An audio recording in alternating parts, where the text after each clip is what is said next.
আজকে এই মানববন্ধনটির আয়োজন করেছি।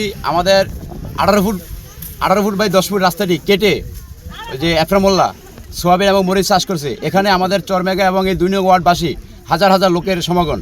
এখানে তাদের যাতায়াত করতে পারে না ঠিকমতো এই মরিচ সোয়াবিনের কারণে। এই জন্য আমরা আমাদের ওই যে ইয়ানু সাহেবকে এটা অবগত করেছি। ইয়ানু সাহেব এখনও এই রাস্তার ব্যাপারে কোনো ব্যবস্থা নেননি, এই জন্য আমরা আজকে এটা করেছি।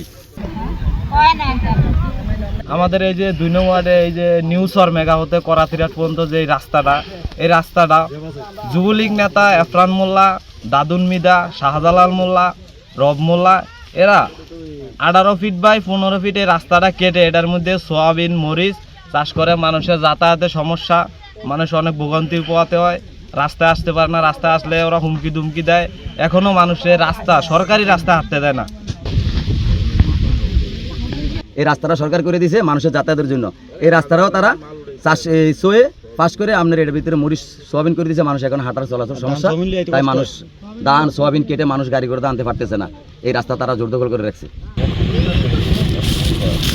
জবরদখলে এই মেঘারচরের কৃষক অতিষ্ঠ, আসা যাওয়া করতে পারে না এবং কি মালামাল নিয়ে আসতে পারে না।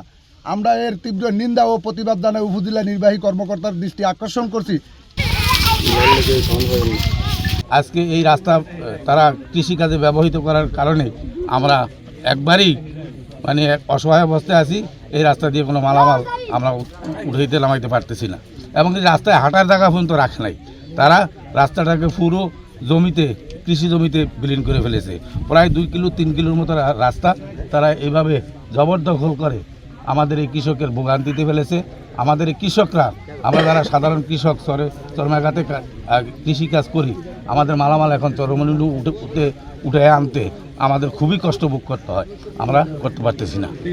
আমরা আমার প্রশাসনের সুদৃষ্টি কামনা করব, ইউনিয়ন মহোদয়ের দৃষ্টি আকর্ষণ করে বলবো, আমরা আপনাকে অবগত করেছি, কিন্তু আমরা এখনও কোনো বিকল্প ব্যবস্থা আপনার কাছ থেকে পাই নাই। আমরা অতি জরুরি এই চরমণি মোহন চরমেগার গরিব কৃষক ভাইদের স্বার্থে আপনি আপনার আইনগত ব্যবস্থা নেবেন। এইখানের মানুষগুলো সহ এটা